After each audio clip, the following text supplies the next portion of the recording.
Exaggerating. It's just a wedding, said my mother when I was not invited to my own sister's wedding. Instead, I booked a trip. A few days later, my family wouldn't stop calling my phone. My name is Ethan. I'm 33 years old, an architect, and I live in Austin, Texas. And 2 weeks ago I found out that my younger sister Emily erased me from her life as if I had never existed. And she did it in the most elegant and cruel way possible. A wedding without an invitation. Yes, my own sister, my little girl. The one I cared for, defended, protected, the one I sacrificed friendships, relationships, vacations, even dreams for. The same girl who cried on my shoulder when mom yelled at her. The one who called me at midnight when her first boyfriend dumped her. The one who lived in my apartment for 2 years while she was studying and could not even afford the electricity bill. The one I bought her first laptop for and paid for her master's degree. Emily, my own blood. And yet, when she announced her wedding in Santa Barbara, California, I did not get a single word. Not a text, not an email, nothing. And the worst part, that sentence, the one that still burns in my chest. We've only invited the people who are truly important to us.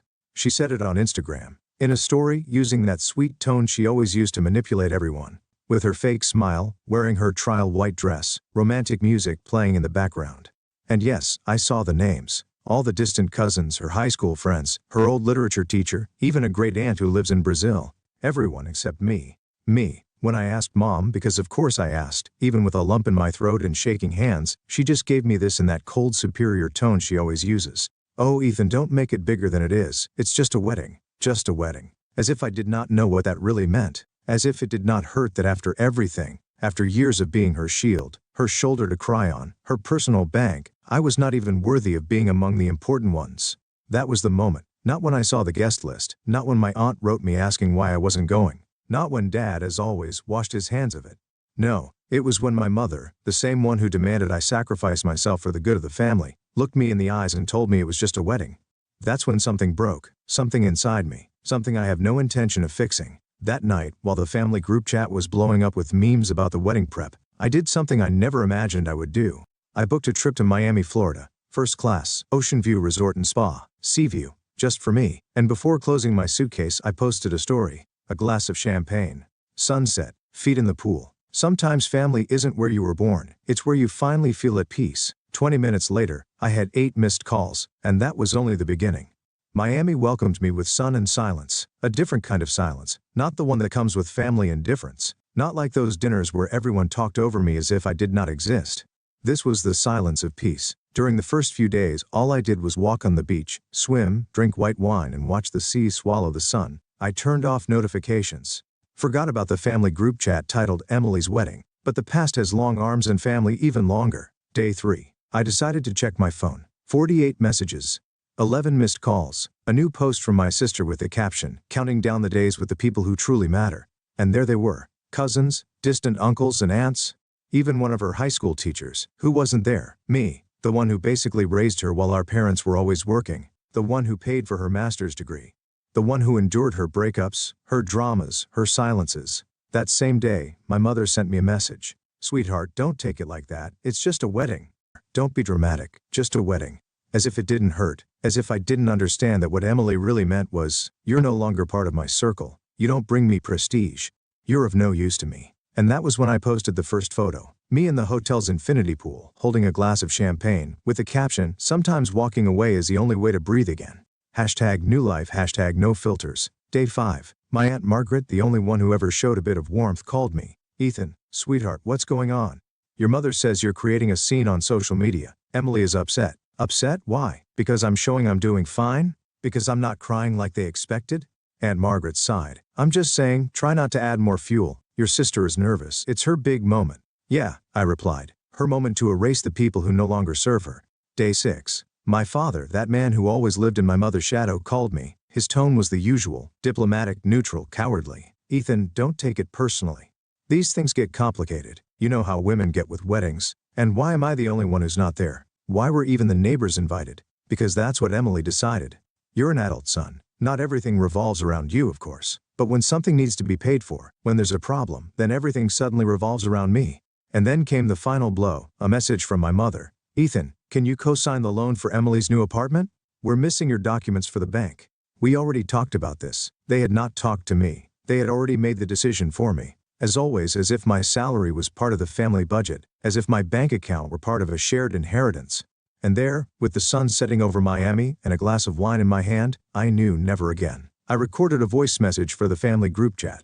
My voice was calm but firm.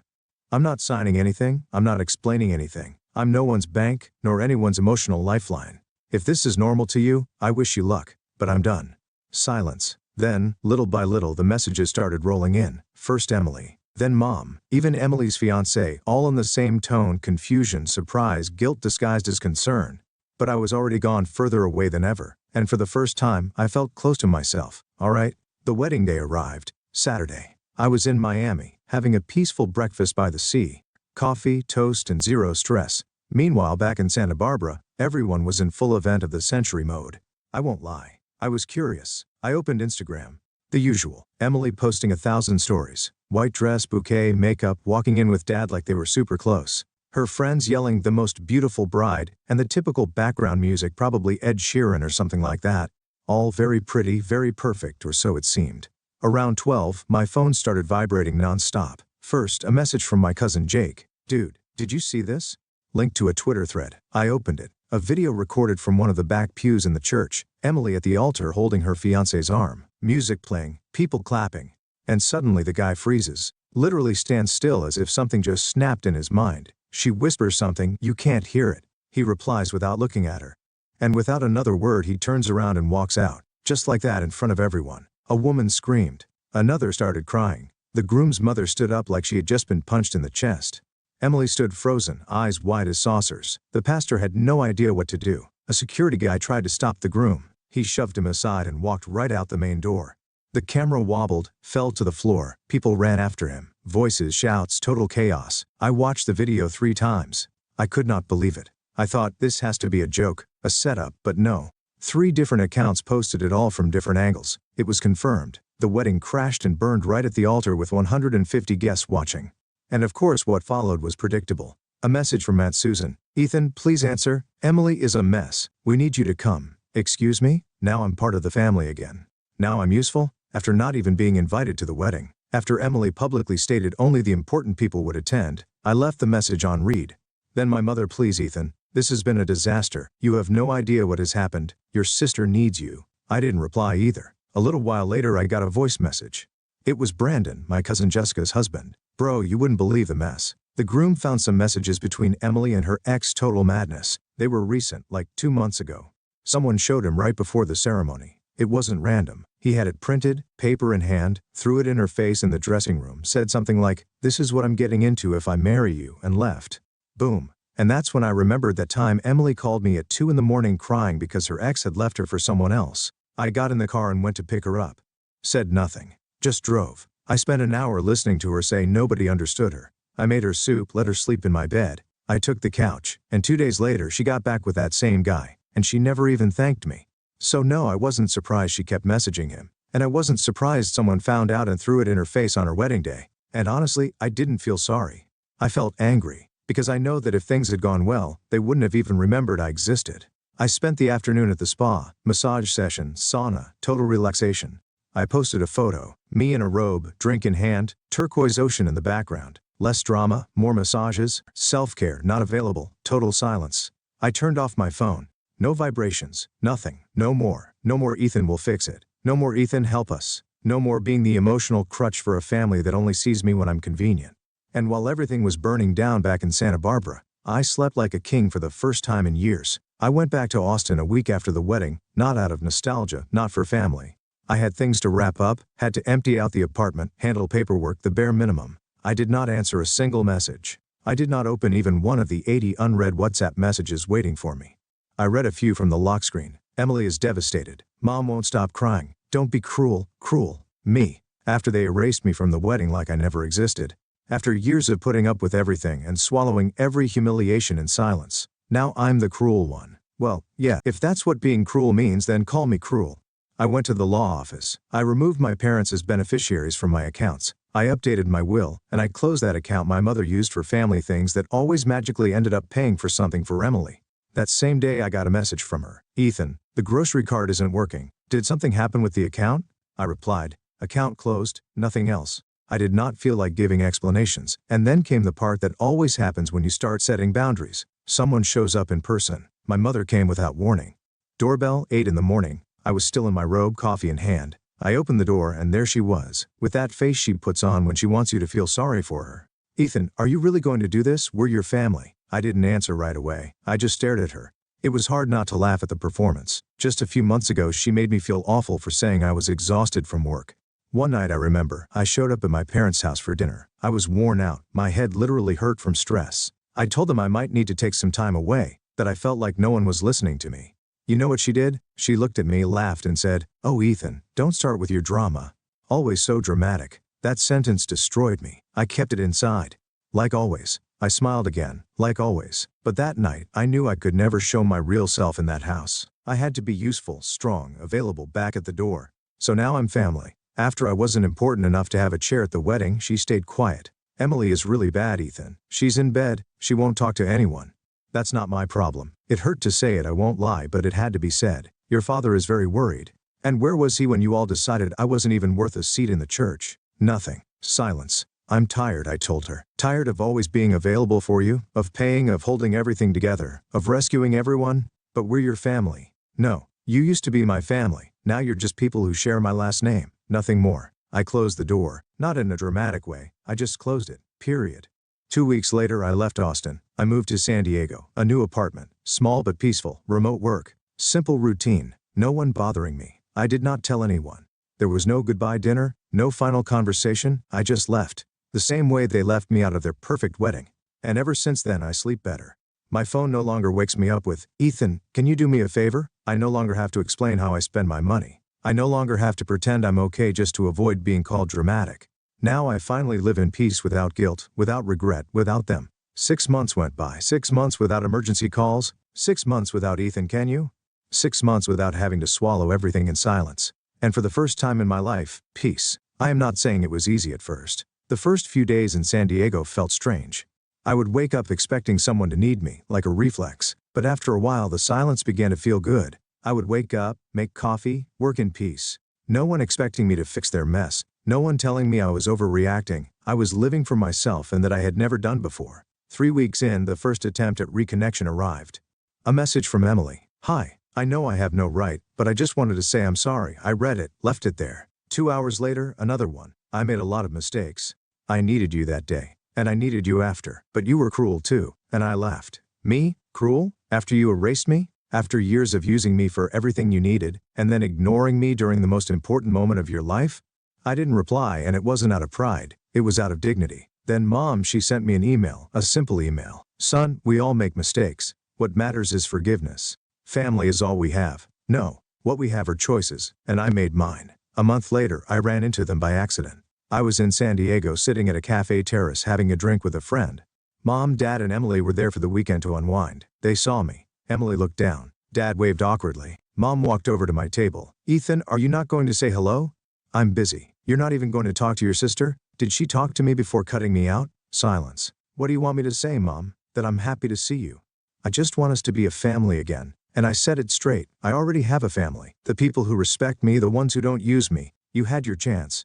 You lost it. She froze. I turned away. Went back to my coffee. Now consequences. Because yes, everything has consequences. Emily. She is still living with a friend in a rented apartment. The mortgage for the new place fell through because I did not co-sign the loan. She's working a temporary job, and from what I heard, she's on Medicat Ion for anxiety. Do I feel sorry for her? A little. But also that does not give me back the years I spent being her emotional and financial support. My mother. Now she goes around saying that Ethan is going through a phase. According to my aunt, she plays the victim in front of everyone. She sold her car, canceled her gym membership, and no longer goes to her usual beauty studio. The shared account is gone. The faucet was turned off. My father still says nothing. He never called, never wrote. I saw him in San Diego that day, and he waved at me like I was the doorman of the building. I do not expect anything else from him. He was never really present. Extended family, total silence. 2 cousins messaged me privately saying, "I understand you, but I don't want problems with your mom." Same old story. Plenty understand you in secret. Very few will say it out loud. And me, I am fine. I am at peace. I have a small studio apartment in San Diego. I work remotely. I have clients who respect me. I go for runs in the morning. I read. I write. I laugh more. No one asks me for explanations. No one demands more than I can give. No one makes me feel like I have to earn their affection. Today marks exactly 6 months since the wedding, and I haven't seen them again. And honestly, I don't miss them. Sometimes people ask me if I feel guilty for breaking away from my family, and the truth is I feel free. I finally feel like myself. They used to call me selfish, but they never realized what someone looks like when they finally start living for themselves. Thank you for reading. And if you're reading this while wondering whether to cut ties with what's breaking you apart, do it. Don't hesitate, because peace has no price, and living for others is not really living. Ethan, final update responding to your comments. Well, truly I did not expect this. I posted my story just to let it out, to release something I have been carrying for years. I thought a few people might relate. I thought others would criticize me harshly, which also happened. But I never imagined so many people would write saying, the same thing happened to me. It's like you're telling my life. Thank you for putting this into words. And I am the one who has to say thank you. I read every comment. Some made me cry.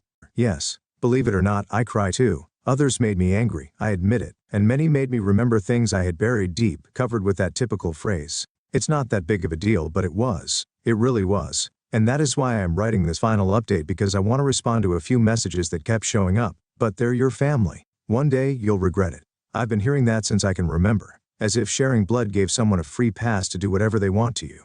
As if the word mother or sister automatically came with the right to hurt you. No. I do not regret it, and you know what? If I ever do regret something, it will be for not setting boundaries sooner, for letting myself be used for so long, for trying to belong in a place that shut me out years ago. You sound resentful too. Couldn't you have talked it out before disappearing? I did talk. I swear I did. One time with a trembling voice I told my mother, sometimes I feel like no one sees me. Do you know what she answered? Oh, Ethan, always with your feelings. Why do you have to ruin everything with your emotions? In my family, talking about how you feel is playing the victim. Setting boundaries is being ungrateful, and getting tired is being selfish. It was not resentment, it was self-defense. And yes, when someone who always says yes finally says no, everyone else sees it as an attack, but it is not. It is emotional survival. Did it hurt to walk away? So much. I do not show it often, but yes, it hurt. It hurt to remove my sister from my favorites. It hurt to block my mother. It hurt not replying to Aunt Margaret's voice message. But it hurt more to stay, to keep waiting for the day they would finally see me, appreciate me, value me. And that day never came. There were nights I fell asleep crying, days when I felt empty, moments when I asked myself, what if I'm the one who's wrong? But no, I wasn't. I was just tired of giving, of showing up, of holding everything together and getting nothing in return, not even the bare minimum. Would you ever speak to them again? Not today, and not out of pride, but because going back would be like walking into a burning house hoping this time I won't get burned. If someday they change, if they truly do, not with fake tears or guilt-filled emails but for real, then maybe. But only if I can return as a person, not as a fixer, not as a bank, not as the one who always takes the hit.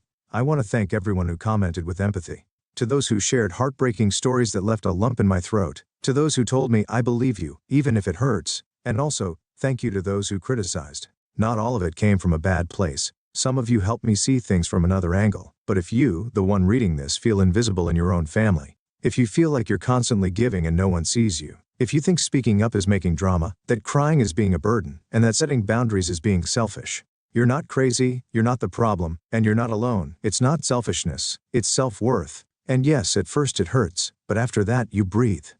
And you realize that the air without guilt, without manipulation, without having to ask permission to exist feels different.